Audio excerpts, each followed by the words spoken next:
The three hollow strikes against the heavy timbered door were weak, dying things that barely cut through the scream of the Montana wind. Thaddeus Thorne was on his feet before the echoes faded, his palm meeting the cold steel of the Winchester he kept beside his bed. Outside, the blizzard was a living beast, clawing at the cabin logs with the same ferocity as the wolves he'd heard circling the ridge at dusk. He struck a match with stiff fingers, the lantern's amber glow reflecting off the frost growing on the inside of the latch. He expected the scratching of a mountain lion or the desperate weight of a stray calf, but when the door swung open, the light fell on a nightmare carved from ice. Abigail Sterling stood there, a skeletal figure wrapped in a threadbare shawl that the wind tried to tear from her shivering frame. In her arms, she clutched an infant whose lips were a terrifying shade of blue, while behind her, three children knelt in the snow like small, frozen statues. Their eyes were enormous, reflecting the predatory glint of a lone gray wolf watching from the edge of the pines.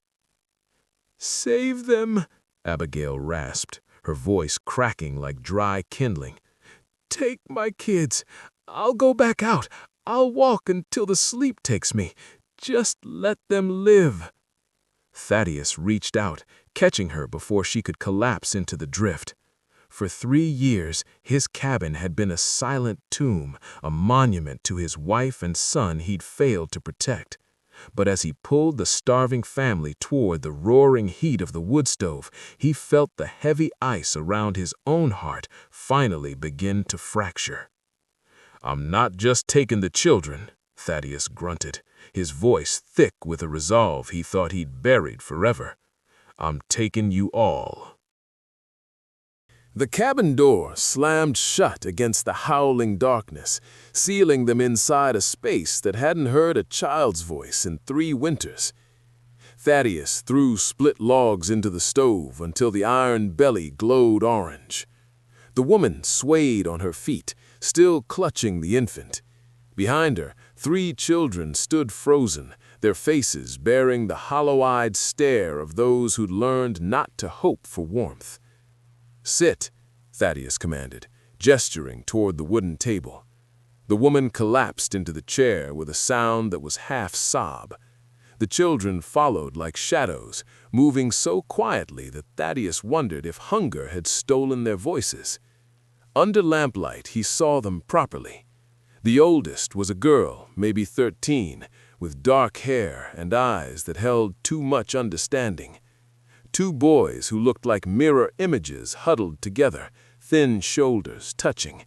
And then the toddler the woman held, a little girl whose breath came in shallow rattles that made Thaddeus's chest tighten with a pain he'd tried to bury. "When did you last eat?" he asked. The woman's lips moved soundlessly. The oldest girl answered instead. 2 days, sir. We had frozen berries. Before that, it was longer." Thaddeus felt something crack inside him. He moved to the pantry, pulling down the last of what he'd rationed for himself. 4 eggs, a heel of hard bread, a strip of dried venison. He set them on the table without a word. The children stared at the food as if it might disappear. The woman made a sound like a wounded animal. "We can't. You need this." "I've got more," Thaddeus lied. "Eat before you freeze in my house." The transformation was immediate and terrible. The children fell upon the food with desperate efficiency, fingers trembling as they cracked eggs and tore at bread. The woman tried to feed the infant first, softening bread pieces before pressing them to the baby's blue lips.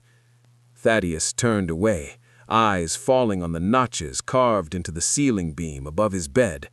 1,095 marks. 1,095 days since his wife Sarah and their infant son had been taken by fever. The toddler whimpered, and Thaddeus looked back. She was maybe 2, with pale hair and eyes that reminded him so much of his son that he gripped the table edge to keep standing. The woman noticed and pulled the child closer. "Her name's Clara," the woman said softly. "The twins are Silas and Jed. My eldest is Prudence, and this one is Mary, just 6 months old." "Thaddeus Thorne," he replied. "This is my land, what's left of it." "Abigail Sterling." Her face crumbled. "I had nowhere else. The town locked their doors when they saw us coming, said my husband's debts weren't their problem, that we'd brought judgment on ourselves. Reverend Morris said it was God's will we suffer for our sins." The rage that swept through Thaddeus was clean and sharp. "How far did you walk?" 5 miles from town, maybe more. I lost track when the wolf started following." Abigail's voice broke. "I thought if I could get far enough, I could lay down and let the cold take me. But the children kept walking." Prudence looked up. "Mama tried to leave us at the church steps. Reverend Morris threw hot water at us and said we were corrupting his threshold." Thaddeus felt his hands curl into fists. "You'll stay here tonight. Tomorrow we'll figure out the rest." Abigail's eyes held equal parts hope and terror. "I can work, cook and mend and tend animals. I won't be a burden." "Sleep," Thaddeus interrupted, pointing to the bed.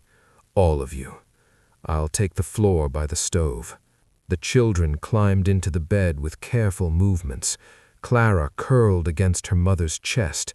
The twins pressed together, and Prudence lay on the edge, eyes staying watchful, even as her siblings relaxed into sleep. Thaddeus made himself a nest of feed sacks near the stove. The wind howled outside, but inside there was a new sound he hadn't heard in 3 years. Breathing. The soft rhythm of sleeping children and a woman who'd finally stopped running. But as he lay in darkness, one thought circled through his mind. He'd given them his last food. His pantry was empty, except for a nearly finished sack of flour. He'd saved them from freezing, but had no idea how to keep them from starving. Dawn came late, creeping through storm clouds with reluctance. Thaddeus woke to little Clara sitting on the bed's edge, staring at him with solemn intensity. "Mama says I'm not to bother you," she whispered, "but I was checking if you were real." Something in Thaddeus's chest twisted. "I'm real." "Good. Mama cries when she thinks we're sleeping. I don't want her to cry anymore." Abigail appeared, her face pale with embarrassment as she scooped up the toddler. "I'm so sorry, Mr. Thorne." "It's fine." Thaddeus sat up, wincing. "How's the baby?" "Better." The warmth helped. Within the hour, the cabin transformed. Abigail moved with efficient grace, sweeping floors, wiping windows, organizing scattered tools. The children worked alongside her. Prudence kept Clara entertained while folding blankets. The twins ventured outside to restack the woodpile properly. For 3 years, the only sounds had been Thaddeus's footsteps and crackling fire. Now there were voices, small and careful, but growing bolder. "Mr. Thorne?" Prudence approached hesitantly. "There's a chicken coop out back, but it's empty. Did something happen to your birds?" "Wolves got them last month." Prudence nodded gravely. "Mama's good with chickens. She kept a whole flock when Papa was alive." The way she said, "when Papa was alive," carried recent grief. Thaddeus found himself asking, "How long ago?" 8 months. He caught pneumonia working the lumber camps, died owing the company store more than he'd earned. The debts passed to Mama. They took everything, our house, Papa's tools, even Mama's wedding ring. Abigail appeared in the doorway, her face tight with shame. "Prudence, that's enough." No, Thaddeus said quietly. It's not enough. What kind of town takes a wedding ring from a widow with 5 children? The kind that calls it justice, Abigail said bitterly. The kind that says a woman alone is either a saint or a whore, and if you're poor, you can't be a saint. By noon, Thaddeus faced the truth he'd been avoiding. The flour sack showed its bottom. The venison was gone. 6 people couldn't survive on nothing, no matter how much warmth the stove provided. He reached into the wooden box beneath his bed and pulled out his father's gold pocket watch, the only thing of value he still owned. The timepiece caught the light, its engraved case showing initials worn smooth by 3 generations of Thorne men. No, Abigail said sharply from behind him. She'd seen what he held. You can't. That's your family's legacy. My family's dead, Thaddeus said flatly. This family's alive. I'm trading it for food. He rode into town through snow that had finally stopped falling, the watch heavy in his coat pocket. Henderson's general store smelled of tobacco and judgment. The merchant looked up as Thaddeus entered, his eyes narrowing. Thorne, heard you took in the Sterling woman and her brood. Henderson's tone made it sound like an accusation. I need flour, beans, salt pork, and dried apples, Thaddeus said, ignoring the comment. I've got this to trade. He set the watch on the counter. Henderson picked it up, his expression calculating. This is worth maybe $20. I can give you 15 in goods. It's worth 30, and you know it. Not to a man who's got no one to leave it to. Henderson smiled without warmth. 15. Take it or starve playing saint. If you can't stand people who exploit desperation while calling it business, hit that subscribe button and let me know in the comments. Type, "Nobody deserves that." Because what happened next only got worse. Thaddeus's jaw tightened, but he nodded. $15 in supplies would feed them for maybe 2 weeks if they were careful. He watched Henderson pack flour, beans, and a small amount of salt pork, each item weighed to exact specifications that ensured no generosity crept in. As Thaddeus molded the supplies onto his horse, Henderson called out, "You know Cyrus Webb's been asking about your property taxes. Says you're 3 months behind. That's $47 you owe Thorne. He's coming to collect." The words hit like a physical blow. Thaddeus had forgotten about the taxes in his fog of grief and isolation. $47 might as well be 400. He had nothing left to trade, nothing left to sell, except the land itself. 2 days later, a black carriage rolled up to Thaddeus's cabin, its wheels cutting through snow with the inevitability of death itself. Cyrus Webb emerged in a wool coat that cost more than most men earned in a year, his pale eyes sweeping over the property with an assessor's cold calculation. "Thorne," Webb said, not bothering with pleasantries, "I've come about your taxes. $47, 3 months overdue." Thaddeus stepped onto the porch, positioning himself between Webb and the door. Inside, he could hear Abigail quieting the children. "I need more time." "Time," Webb smiled. "Time is what I've given you. Time to wallow in your grief while your land goes to waste. Time to play the tragic widower instead of meeting your obligations." He pulled out a folded document. "You have 2 weeks to pay in full, or I'll foreclose. The bank will take possession, and you'll be evicted." "This land's been in my family for 30 years. "Then your family should have taught you to pay your debts." Webb's eyes drifted to the window where Clara's small face appeared briefly before Abigail pulled her back. "I see you've taken in the Sterling woman. How charitable. Though I wonder how you plan to feed 6 mouths when you can't afford to keep one roof over their heads."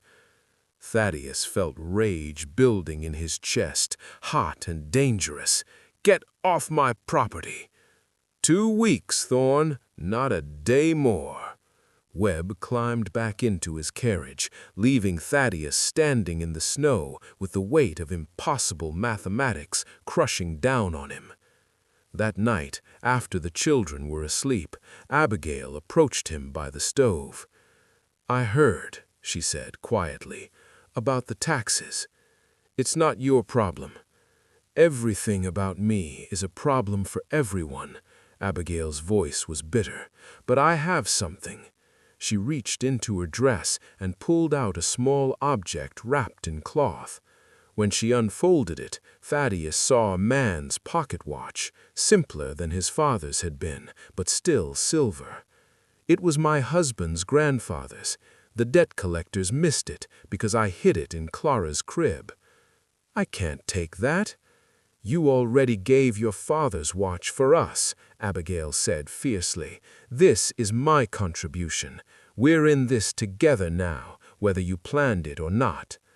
Thaddeus looked at her, really looked at her, and saw not the desperate ghost who'd appeared at his door, but a woman who'd walked through hell and refused to stop fighting.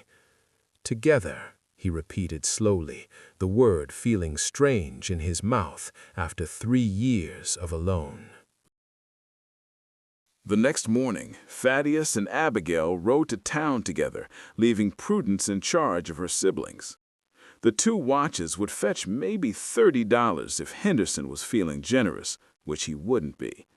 That left $17 short, and Thaddeus had only one thing left to sell: his horse.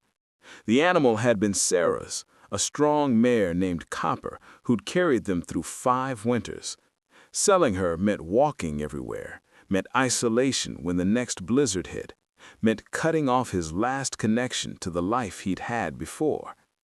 But it also meant keeping the land, keeping the roof, keeping these 6 people alive. At the livery stable, a cattle buyer named Morrison examined Copper with professional detachment. "I'll give you 25 for her. She's got good years left." 25 plus the 30 from the watches would be 55, enough to pay Webb and have $8 for supplies, enough to survive until spring if they were careful and lucky. Thaddeus heard himself say, "Deal." As Morrison led Copper away, Abigail touched his arm. "We'll walk together," she said quietly. 20 miles back in the snow, but we'll do it together. If you believe real strength means sacrificing everything to protect those who depend on you, hit that subscribe button. People like Cyrus Webb won't, and you need to hear what happened next. They walked through the afternoon and into dusk, taking turns carrying Clara when her small legs gave out. The twins and Prudence trudged behind, and baby Mary slept against Abigail's chest. The snow crunched beneath their feet, and the temperature dropped as the sun disappeared behind the mountains. Halfway home, Abigail stumbled. Thaddeus caught her before she fell, and in that moment, with her weight against him and the children watching, he realized something that should have terrified him, but instead felt like waking up after a long, cold sleep. He cared. Not out of obligation or charity or guilt, but because somewhere between the desperate knock on his door and this frozen road, these people had become his. "I can make it," Abigail said, trying to pull away. "I know you can, but you don't have to." They reached the cabin after dark, exhausted and frozen, but alive. As Thaddeus built up the fire and Abigail settled the children into bed, he felt something he hadn't felt in 3 years: purpose. The cabin wasn't a tomb anymore. It was a home again, noisy and chaotic and full of needs he couldn't always meet, but it was alive. The $55 bought them 3 weeks of survival, but Montana winter had more teeth to show. A pack of wolves emboldened by hunger came in the night. Thaddeus woke to the sound of Clara screaming and Abigail shouting his name. He grabbed the Winchester and burst outside to find the wolves had killed his last 4 chickens, the birds scattered across blood-stained snow. The pack had retreated to the tree line, but their eyes glowed in the darkness, watching with patient hunger. "They'll be back," Prudence said from the doorway, her voice steady despite her white face. "They always come back once they know where food is." She was right. For 3 nights, Thaddeus stood guard with the rifle, firing shots to keep the wolves at bay. But ammunition cost money, and every bullet spent was food they couldn't buy. By the 4th night, exhaustion made his hands shake and his aim wander. "You can't keep this up. You'll collapse," Abigail said, bringing him coffee in the pre-dawn darkness. "If I don't keep watch, they'll come for the children next." Abigail was quiet for a long moment. Then she said, "Marry me." Thaddeus turned to stare at her. "What?" "Marry me, properly and legally." Abigail's voice was steady, but her hands trembled around her coffee cup. "If something happens to you, Webb will foreclose and we'll be thrown out anyway. But if I'm your wife, the land becomes partly mine. We'd have legal standing to fight him, and the children would have your name, your protection. They'd be Thornes instead of Sterlings." "You'd marry me for legal protection?" "I'd marry you because you gave your father's watch to feed my children, because you sold your horse and walked 20 miles in the snow so we could keep a roof over our heads, because you stand guard every night against wolves instead of throwing us out to save yourself the trouble." She paused. "And because, when you look at Clara, I see you remembering your son. You've already chosen us, Thaddeus. I'm just asking you to make it official." Thaddeus looked at this woman who'd walked 5 miles through a blizzard with 5 children rather than watch them die. This woman who hid watches in cribs and kept fighting when the whole world said she should give up. This woman who somehow brought his frozen heart back to life without him noticing. "Yes," he said simply, "I'll marry you." 3 days later, a snowstorm hit that made the previous blizzards look gentle. The wind screamed around the cabin with such force that the walls shook, and snow piled against the door until Thaddeus had to dig them out just to reach the woodpile. Inside, the children huddled by the stove, while Abigail rationed the last of their flour into thin soup. They were down to days of food, maybe a week if they stretched it, and Thaddeus knew with grim certainty that they wouldn't make it to spring at this rate. "I need to go to town," he said that night, after the children were asleep. "Get more supplies on credit or find work or something." "In this storm, you'll die before you reach halfway," Abigail said flatly. "If I don't go, we'll starve together." "Then we starve together." Abigail moved closer, her face fierce in the firelight. "You don't get to play hero and leave me alone again. I've been alone, Thaddeus. It doesn't work. We're steel wrapped in skin now, or we're nothing." The phrase struck something deep in him. Steel wrapped in skin. 2 people who'd been beaten down by life, who'd lost everything, who should have given up but refused to break. Together. "We'll wait out the storm, and then we'll go to town together, get married at the courthouse and let the whole town see that you're not alone anymore, that these children aren't charity cases. They're mine now." Abigail's eyes shone with tears she refused to let fall. "They already were yours, from the moment you opened that door." The storm lasted 5 days. On the 6th day, when the wind finally died and pale sunlight filtered through gray clouds, they made their move. Prudence stayed with the younger children, while Thaddeus and Abigail walked to town through snow that came up to their knees. The courthouse was a stern building that smelled of old wood and older judgments. The clerk looked up as they entered, his expression shifting from boredom to shock as he recognized Abigail. "Mrs. Sterling," he said, making her name sound like an accusation. "It's Mrs. Thorne now," Thaddeus said, before Abigail could respond. "We're here for a marriage license." Word spread through town with the speed of wildfire. By the time the justice of the peace arrived to perform the ceremony, a small crowd had gathered, not to celebrate, but to judge.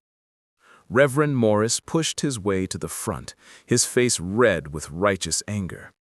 "This is an abomination," he declared. "That woman is a corrupting influence, a bearer of divine judgment.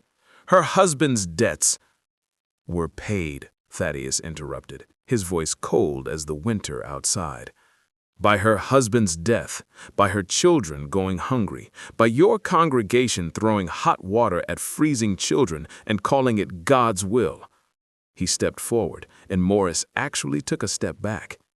"I've lived 3 years in silence, mourning a wife and son I couldn't save.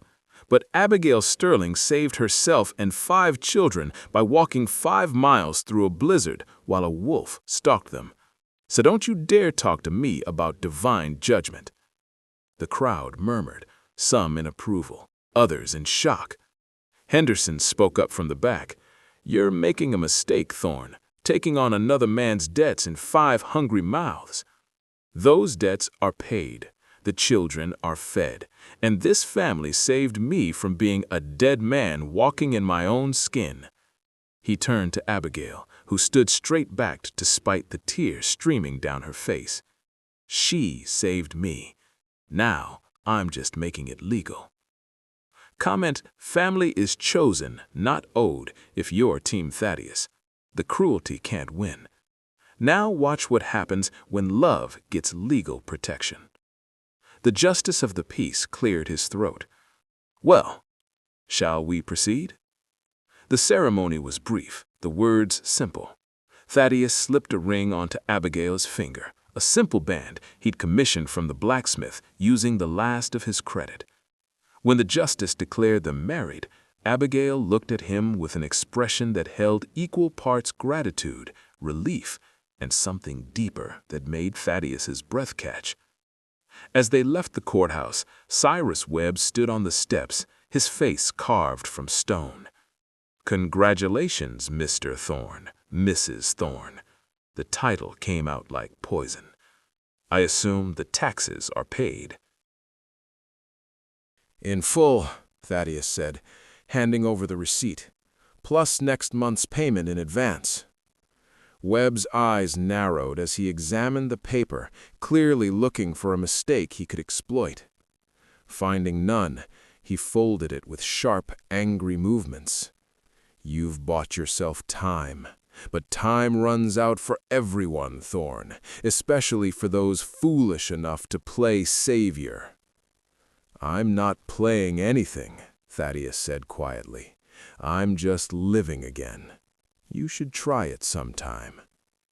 They walked home through the afternoon light, Emma's hand in his. At the cabin, the children exploded in celebration when they saw their mother's ring, even little Clara clapping her hands and dancing. Prudence hugged Abigail tightly, whispering something Thaddeus couldn't hear that made his new wife cry. That night, after the children were asleep, Thaddeus and Abigail sat by the fire, shoulders touching. The cabin was still cold, the supplies still rationed, the future still uncertain. But for the first time in 3 years, Thaddeus Thorne felt like he might survive the winter after all. "Thank you," Abigail said softly. "For what?"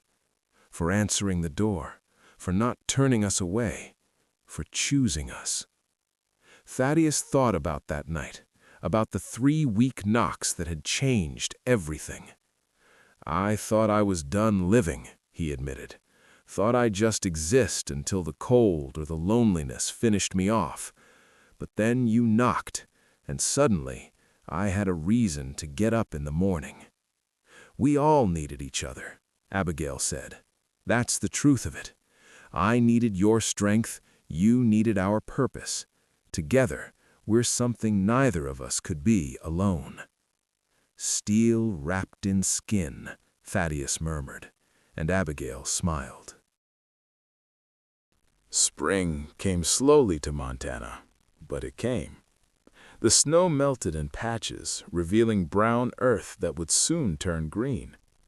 Thaddeus stood on his porch, watching the twins help Silas repair the chicken coop, while Clara chased butterflies through the mud. Inside, he could hear Abigail singing as she worked, her voice accompanied by baby Mary's delighted squeals. The ranch wasn't thriving yet, but it was living. They'd bought 3 hens with money Thaddeus earned helping neighbors repair storm damage. Prudence had planted a garden using seeds donated by the few town families brave enough to defy Reverend Morris's disapproval. The woodpile was stacked high for next winter. And Abigail was pregnant. She told him 2 weeks ago, her face nervous as if he'd regret everything they'd built. Instead, Thaddeus had pulled her close and felt something he'd thought died with his first family. Hope. Fragile and tentative, but real. "Papa Thad!" Clara's voice rang out across the yard. She'd started calling him that in February, and the name had stuck. "Look, the first flower!" He walked over to where she crouched, her small fingers pointing at a single purple crocus pushing through the last patch of snow. It was impossibly delicate, impossibly brave, blooming despite everything that said it should wait for safer ground. "Beautiful," he said, and Clara beamed up at him with absolute trust. Abigail appeared in the doorway, one hand resting on her still flat stomach, and smiled at him. In that smile, Thaddeus saw everything they'd survived together. The hunger, the cold, the wolves, the cruelty of men who confused judgment with righteousness. They'd walked through hell holding each other up and somehow made it out the other side. "Some winters remake you," he said quietly, more to himself than anyone else. "Yes," Abigail agreed, crossing the yard to stand beside him. "They break you down to nothing, and then you decide what to build with the pieces that are left." Thaddeus looked at his family, at the children playing in the mud, and the woman carrying his child, at the ranch that was slowly coming back to life. He thought about the 3 weak knocks that shattered his isolation, about the choice he'd made to open the door instead of letting them freeze. "I'm glad you knocked," he said. Abigail laughed, the sound bright and free. "I'm glad you answered." The crocus bloomed in the snow, impossibly small and impossibly strong. And in the Montana wilderness, a family that had been forged in winter's cruelest days prepared to face their first spring together. Not as victims of circumstance, not as charity cases, but as survivors who'd chosen each other when the whole world said they should give up. They'd walked through the blizzard and made it home.